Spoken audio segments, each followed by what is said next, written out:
Hi everyone, and thank you for being part of my community's channel for so long.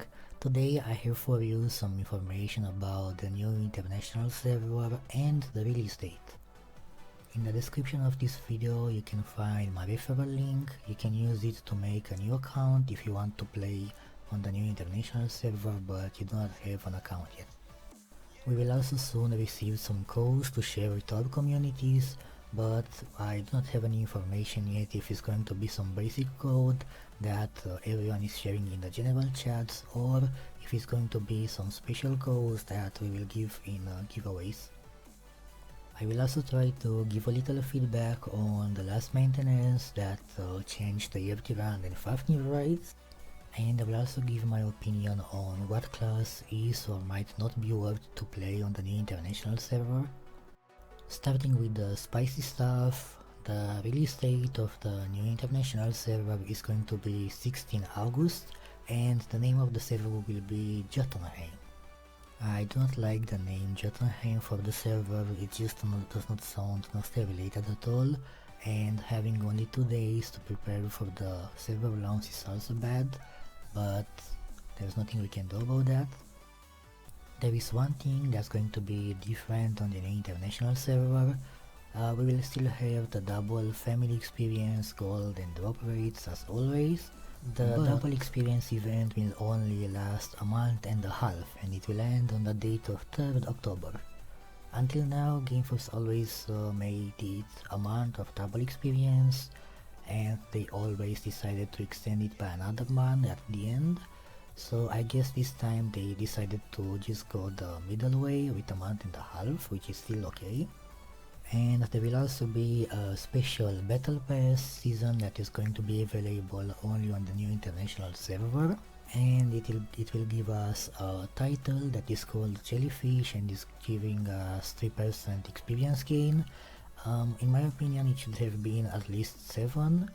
And I also do not really like the color, but at least the name is pretty cute. And since we are also using Nostale here, I would like to thank Chaos for all of the work that he's putting in the website. I think more than half of the community would be dead without him and his website, so thank you again Chaos and keep going. The second special reward that we are going to receive from the battle pass is a pet that is called Tamed Jellyfish.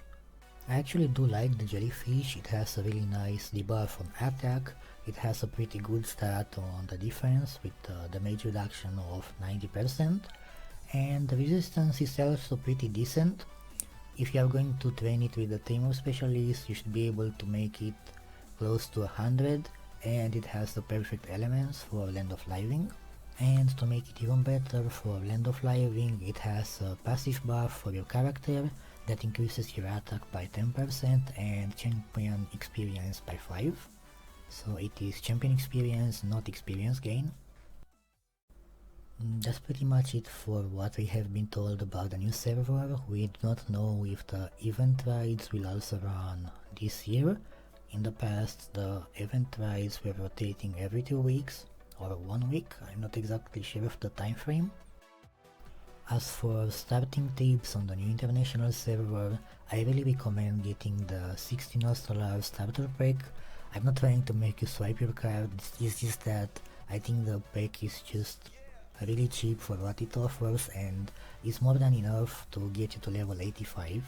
After 85 the story is just different. As for what class you should be playing on the new server, keep in mind that even if swordsman cheap equipment are cheaper, you will need to make 2 equipment builds, equipment sets, because you will also have to play the Sader, which is using the crossbow. It's going to be your main SP in most of the Act 7 raids and most likely also Act 8 for Valihir, but you will also need a sword set so you can do Glacerus, Lobed Draco and other raids that cannot be done in Crusader.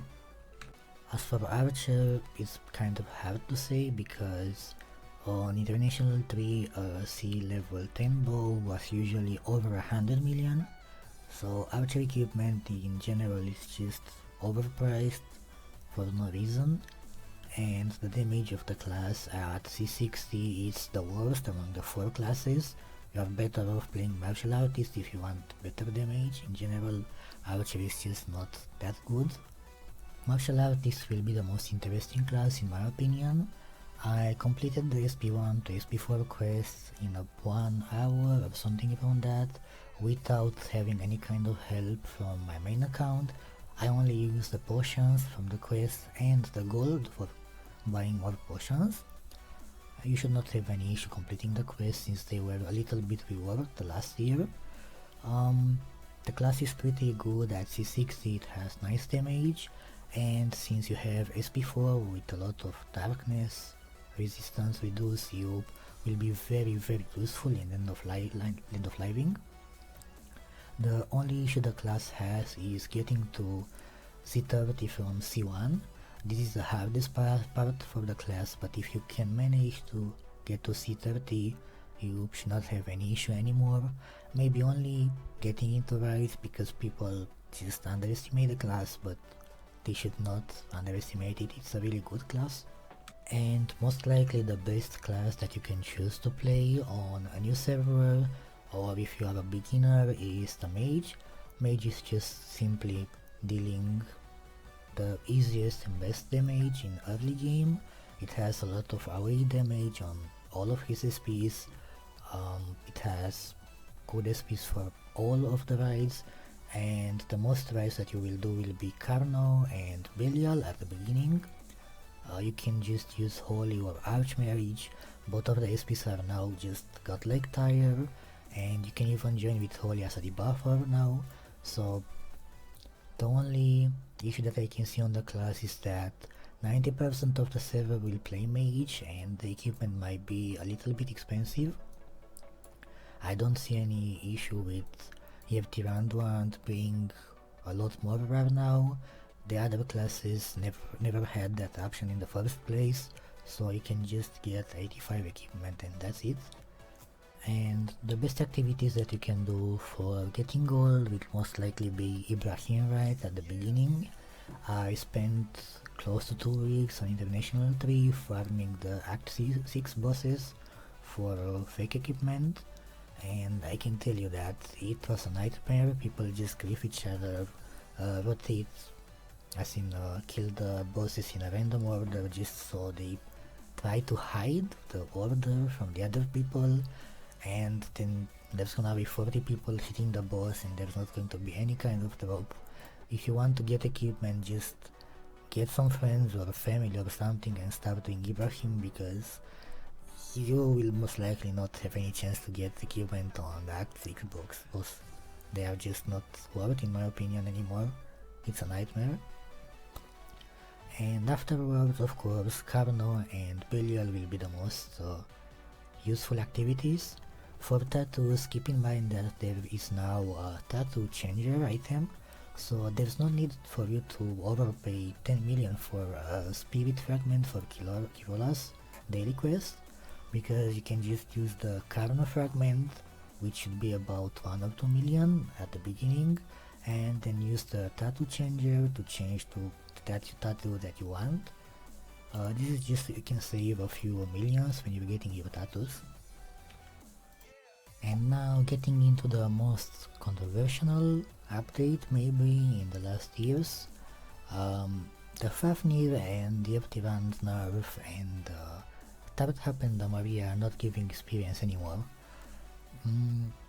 I think not being able to get C level 10 in Tarthapendum will be a huge hit for casual players that do not want to spend a lot of money on experience costumes and so on, that they just wanted to get to C10 without spending all the gold that they barely farmed. But at the end of the day, I think this is a normal chance, because that is supposed to be Act 3 if I am not wrong, Act 2 or Act 3 content, so it doesn't make sense that you can get champion experience from Act 6 in an Act 2 or Act 3 map. As for the Fafnir and the Optivant changes, they kind of killed the rides a little bit, especially Fafnir, but I've played on International 3 until C60. I've played on International 2 and farmed the Tiranda all day with a friend, and I was making about 100 million per day, the right being in duo and not solo. So I actually agree with the changes, because overnight you could just see items doubling their prices, and the economy was dying day by day. In the second week or the third week, I think, the Otter was launched on International 3, and they were valued at about 100 and something million, so it's not normal for a new server to have this kind of prices. It might be harder to get gold, but items will also be much cheaper than before, and you should be able to afford items without having to spend a month of your life just farming FT1 so you can be relevant on the server. That's my opinion, and the only thing that we can do is wait and see what is actually gonna happen, but I hope it's not gonna be bad. I'm pretty sure I wanted to talk about a little more stuff, but I cannot remember what it was, so make sure to subscribe to my channel to make sure you don't miss any future video where maybe I remember that thing or the codes that I mentioned at the beginning of the video.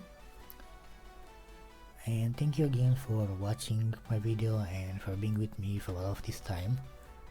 See ya later.